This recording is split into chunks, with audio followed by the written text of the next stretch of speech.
Heute schauen wir uns einen Kopfhörerverstärker an, der vieles ganz anders macht als das meiste Zeug hier auf dem Kanal. Kein Lautstärkeregler, kein Gainschalter, keine Filter, keine App.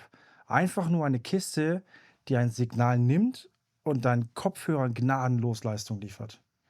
Wenn das erstmal komisch oder sogar ein bisschen dumm klingt, gib mir mal ein paar Minuten. Denn nachdem ich den Amp im Dauertest hatte, verstehe ich ziemlich gut, warum es dieses Ding gibt. Hi, ich bin Björn von HiFi Geek und heute reden wir über den Orchard Audio Valencia. Also, was ist der Valencia eigentlich? Auf dem Papier ein vollsymmetrischer Class AB Kopfhörer Power Amp und dieses Power Amp ist echt wichtig. Das ist kein typischer Desktop-Kopfhörerverstärker mit zig Eingängen, großem Lautstärkeregler oder vielleicht noch Pre-Out. Der Valencia erwartet ein Laiensignal von einem DAC oder Preamp und packt einfach 14 dB Gain obendrauf. Das war's. Kein mehr, kein weniger. Du gibst ihm ein sauberes Signal, regelst die Lautstärke vor dem Valencia mit einem Streamer oder Vorstufe und er nimmt nur den Job, lauter zu machen. Die Idee dahinter ist, so wenig wie möglich im Signalweg, aber mit absurdem Leistungsheadroom. Von außen wirkt der Valencia ziemlich nüchtern. Ein kompaktes Metallgehäuse, vorne ein XLR-Ausgang, keine Spielereien, keine Lightshow. Auf der Front hast du im Grunde wirklich nur den symmetrischen Kopfhörerausgang und den Powerbutton. Hinten gibt es symmetrische XLR-Eingänge, eine Kaltgerätebuchse und ein paar Lautsprecheranschlüsse in Form von Banana-Tips. Die Speaker-Tabs sind dafür gedacht, sehr wirkungsstarke Lautsprecher ab etwa 95 Dezibel auf 1 Watt in kleinen Raum zu betreiben, mit rund 7 Watt an 8 Ohm bei denselben pechschwarzen Hintergrund wie am Kopfhörer. Wichtig, die Ausgänge sind immer aktiv. Du solltest nicht gleichzeitig Kopfhörer eingesteckt haben. Wenn du Geräte mit vielen Features liebst, wirkt das schon fast brutal minimalistisch. Wenn du ein Werkzeug willst, das einen Job sehr ernst nimmt, ergibt das im Ansatz wieder Sinn. Im Alltag heißt das, wenn dein DAC oder Preamp einmal sinnvoll eingepegelt ist, verschwindet der Valencia. Du fasst ihn nicht an, du spielst nicht dran rum, du hörst einfach Musik. Ganz kurz zu den Zahlen, weil die spielen hier schon eine Rolle. Der Valencia kann bis zu 17 Watt an 32 Ohm liefern und das bei sehr niedrigen Verzerrungen. Er arbeitet sinnvoll mit Lasten von grob 16 bis 600 Ohm und hält die Verzerrungen extrem niedrig. SINAT um die 118 dB, Rauschabstand über 130 dB und eine Ausgangsimpedanz von unter 0,02 Ohm. Übersetzt in Alltagssprache, er hat deutlich mehr Leistung, als du für Kopfhörer normalerweise brauchst. Er legt sich nicht klanglich vor deinen DAC und es ist ihm relativ egal, ob dein Kopfhörer niederohmig, hochohmig oder planar ist. Für meinen Test habe ich den Valencia in einer typischen, aber recht flexible Desktop-Kette genutzt. Zum Einsatz kam unter anderem der Eversolo DMP-A6 als Streamer und DAC, der Luxin X9 als reiner DAC im Verbund mit dem Valencia als Endstufe sowie ein FX Audio DA06 DAC. MacBook als digitale Zuspieler über USB dann am Luxin und FX Audio. Auf Kopfhörerseite habe ich mich vor allem auf zwei Planare konzentriert, die ich sehr gut kenne. Den Fosi i5 mit 28 Ohm und den Verum 2 mit 12 Ohm. Klar, beide sind nicht auf Susvara-Niveau, schwer anzutreiben, skalieren aber klar mit mehr Strom und besserer Verstärkung. Damit sind sie gute Kandidaten, um zu sehen, ob der Valencia im ganz normalen Alltag wirklich etwas bringt. Fangen wir mit dem Fosi i5 an. Auf dem Papier sieht der i5 erstmal harmlos aus. 28 Ohm, 98 dB pro Milliwatt, nichts, was irgendwie Angst macht. In der Praxis verhält er sich aber wie ein Planar, der mit einem kräftigen, sauberen Amp deutlich aufblüht.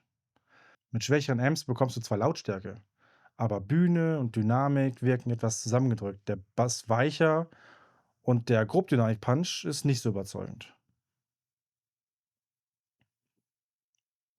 Am Valencia fühlt es sich so an, als würde der E5 endlich unbegrenzten Strom bekommen. Der Bass wird straffer und kontrollierter, Transienten schlagen härter zu und die Bühne öffnet sich spürbar. Gerade bei dichten Mixes und hektischen Materialien merkt man, der Verstärker bleibt völlig entspannt, statt bei hohen Pegeln alles ein bisschen zusammenzukleben. Es geht dabei nicht darum, lauter zu hören. Es geht darum, dass der E5 bei derselben Lautstärke entspannter, kontrollierter und einfach größer wirkt, weil der Amp noch einen Haufen Reserve übrig hat. Der Verum 2 ist von der Abstimmung her anders unterwegs. Neutraler, etwas kühler, technisch sehr solide. Er ist ohnehin schon recht ehrlich zur Kette und braucht keine extremen Spannungen, profitiert aber trotzdem von ordentlicher Stromlieferfähigkeit. Am Valencia bleibt die Grundcharakteristik des Verum 2 vollständig erhalten, was genau das ist, was man von einem transparenten Amp erwartet. Was sich ändert, ist das Gefühl von Mühelosigkeit.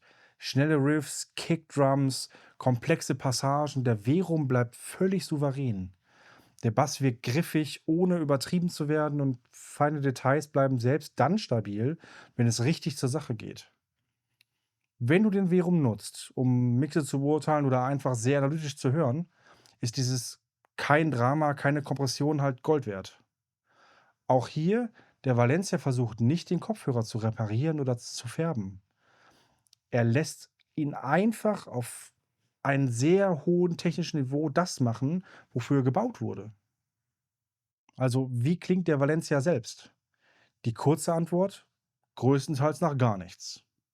Es ist ein sehr transparenter Verstärker mit vielleicht einem Hauch zusätzlicher Energie im Hochton. Nix Wildes, aber genug, um manchen Kopfhörern ein klein wenig mehr Biss obenrum zu geben. Mit eher wärmeren oder entspannteren Hörern passt das ganz gut zusammen. Mit ohnehin schon aggressivem Material oder schärferen Abstimmungen kann das Ganze ein Stück näher an die Ermüdungsgrenze schieben. Wichtig ist, er schmiert nichts zu, er macht nicht künstlich fett oder warm. Wenn DAC und Aufnahme gut sind, bekommst du ein sehr klares, kontrolliertes und schnelles Klangbild. Wenn ein DAC oder der Mix harsch ist, kaschiert der Valencia das nicht. Du willst ihn also mit einer Kette füttern, der du halt vertraust. Der Valencia ist im Hintergrund praktisch schwarz. Selbst mit empfindlichen Kopfhörern kämpfst du nicht mit Rauschen oder Brummen. Das macht leises Hören und ruhige Passagen extrem angenehm. Die Musik taucht einfach aus der Stille auf. Gerade bei atmosphärischem Metal, Postrock und allem, was langsam von ganz leise zu sehr laut aufbaut, wirkt der Dynamikumfang dadurch noch größer.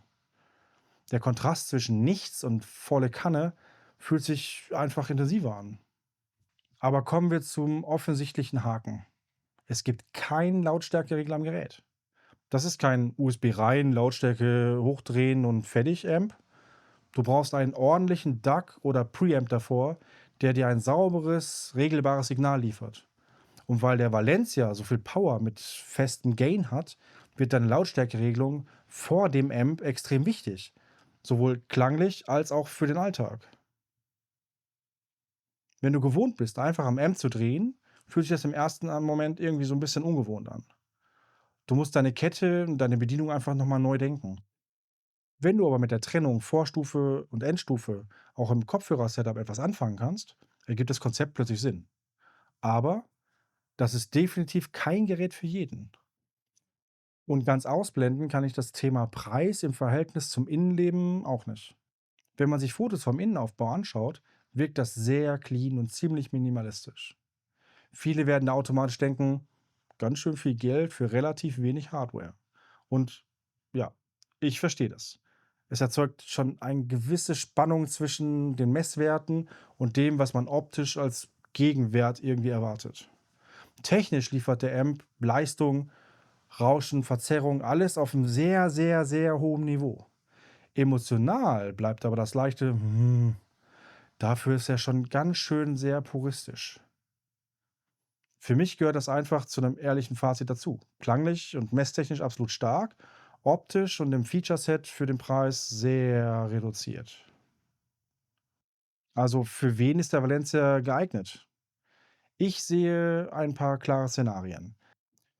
Erstens, wenn du bereits einen guten DAC oder eine Vorstufe hast und eine reine Leistungsendstufe suchst, die sich aus dem Klang weitgehend raushält, aber so gut wie jeden Kopfhörer im Griff hat. Planare, die Strom mögen, dynamische Hörer, die Kontrolle brauchen, das ist ihm alles ziemlich egal. Zweitens, wenn du ein Werkzeug willst und kein Spielzeug. Du brauchst kein Bluetooth, keine Fernbedienung, keine Filter. Du willst einfach nur gnadenlos kompetenten Amp, der dich nicht limitiert. Drittens, wenn du empfindlich auf Rauschen reagierst oder viel am Schreibtisch arbeitest und Wert auf einen sehr dunklen Hintergrund und reproduzierbares Verhalten bei verschiedenen Lautstärken legst. Da ist der Valencia einfach sehr gut. Wenn du hingegen ein All-in-One mit vielen Komfortfunktionen suchst, ist das hier wahrscheinlich der falsche Amp. Und wenn du Geräte mehr nach wie voll ist das Gehäuse innen beurteilst, als nach dem, was am Kopfhörer ankommt, wirst du mit ihm wahrscheinlich nicht glücklich. Versteht mich nicht falsch. Das ist aber halt schon echt crazy, wenn du das Ding in der Hand hältst und aufschraubst, wie ich halt so, und dann da drin ist halt wirklich nichts los. Irgendwie sind wir von der Industrie so geprägt, dass mehr ist und man muss dem Valencia einfach eine Chance geben. Denn wenn du das tust, wirst du ihn sicherlich nicht mehr aus dem Haus lassen. Was nehme ich nach der Zeit mit dem Orchard Audio Valencia mit? In meiner Kette mit dem Fosi i5 und dem Verum 2 gehört er zu den Geräten, die man fast vergisst, aber das meine ich schon sehr positiv. Wenn er einmal sauber eingebunden ist, liefert er einfach einen Haufen saubere Leistung, hält den Hintergrund pechschwarz und lässt die Kopfhörer in Ruhe ihren Job machen. Gerade Planare, die von Strom und Kontrolle leben, profitieren davon deutlich. Dieses leichte Bauchgefühl beim Blick auf das simple Innenleben zum aufgerufenen Preis bleibt aber. Gleichzeitig kann ich aber schwer bestreiten, was er objektiv für meine Kopfhörer und meinen Alltagshörplatz tut.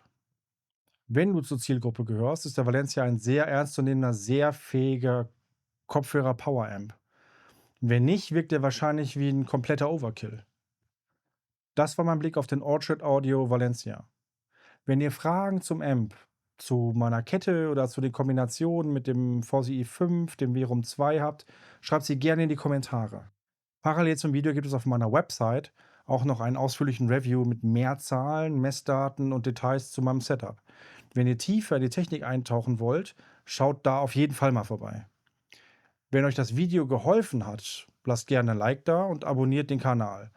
Das hilft enorm beim Wachstum und vor allem dabei, noch mehr abgedrehte Technik zu zeigen. Danke fürs Zuschauen. Wir sehen uns im nächsten Video. Bis dann. Ciao.